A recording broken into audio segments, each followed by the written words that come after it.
Greetings, everyone. This is Liber Anarchy, and I recently sent a personal message to IndividualNumanist asking about the differences between anarcho-capitalism and mutualism. I am not currently a mutualist, but I think the topic is a good one to discuss. Since IndividualNumanist suggested I repost this in a video, I copied and pasted his message into a text-to-speech program. Please feel free to mirror the complete version of it. A link to his channel is in the description.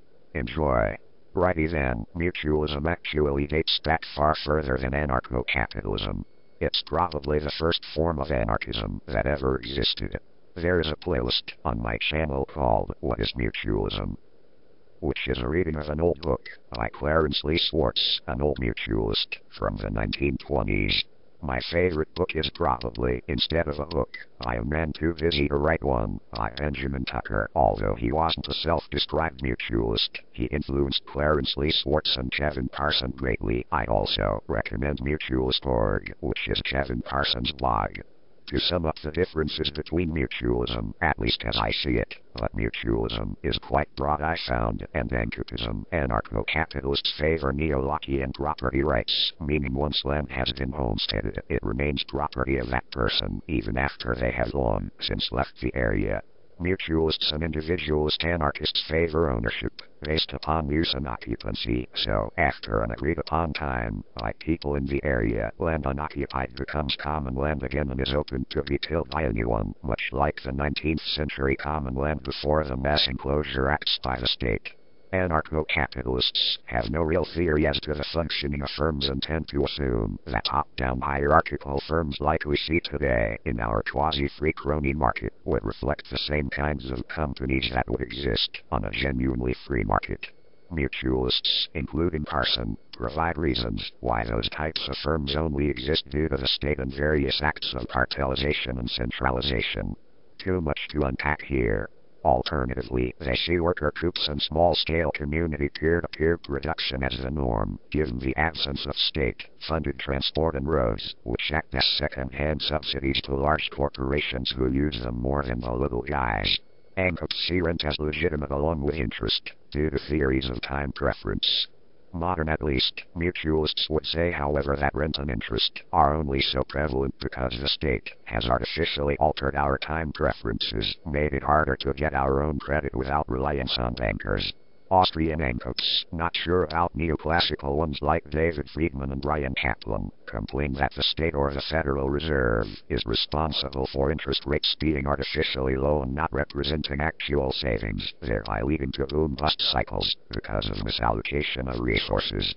I think this is true, however the Austrian business cycle theory can't explain everything, and another large factor that leads to boom-bust cycles is the classical theory of overproduction, elaborated by Grohan, which basically states that when one capitalist invests in technology, he replaces workers and adds to unemployment, which doesn't have much of an effect. But this creates a ripple effect and gradually lots of capitalists follow suit and start doing the same thing, which leads to such an increase in unemployment that now the very people who were supposed to consume the products produced by this new machinery are largely unemployed, so there's no longer enough equitable demand. So literally there has been overproduction or underconsumption.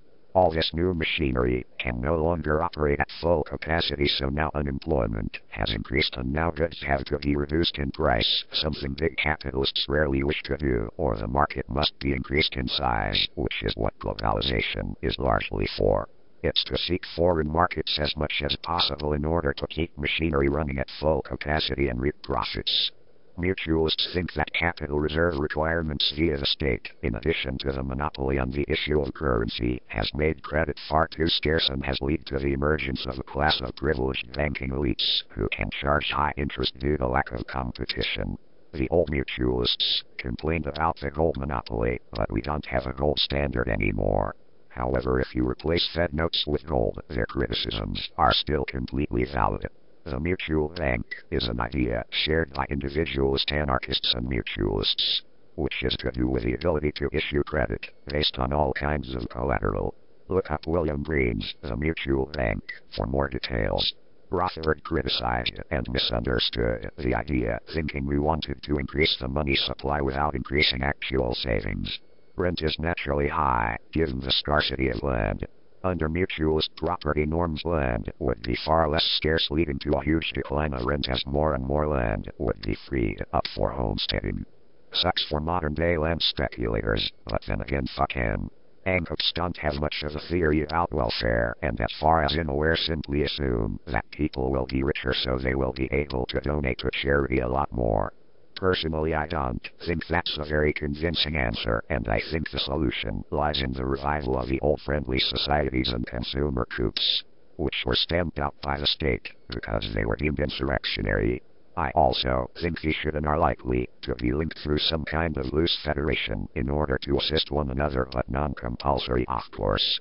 Privatization is something quite a few anarchists, although not all of them, Rutherford was quite critical of this, greed with open arms. Even though it's handing down one state monopoly to a private monopoly, which is even worse because the democratic element isn't even there anymore, so there isn't even any pretense of it being a public good anymore. Therefore, worker seizure of corporate property I think is the best measure. Wage slavery is a very real thing and isn't some silly piece of rhetoric. Current property relations determine our economic relations. This has naturally led to a huge part of the population displaced from the means of production or the means to the means of production. So they are forced to sell their labor power far below its natural price or what would exist in the absence of privilege. Anarcho-capitalists are all marginalists and so reject the latter theory of value almost instantly. It really isn't important, but most if not all mutualists today have more nuanced opinions on it. I personally think Marx's latter theory of value was completely strawmanned by von Bauer, and it's quite useful. A bunch of names to look up to would be Pierre-Joseph Proudhon, first self-described mutualist, Benjamin Tucker, inspired by Proudhon, king of individualist anarchists. William Breen came up with a blueprint of the mutual bank, something incredibly hard to create due to the money monopoly. Clarence Lee Swartz, who I've mentioned. Kevin Carson, modern-day mutualist, wrote Studies in Mutualist Political Economy and Organization Theory. Fantastic books. Thomas Hodgkin, Early Free Market Socialist, predates Marx. Hope this helps. I'll happily answer any more questions.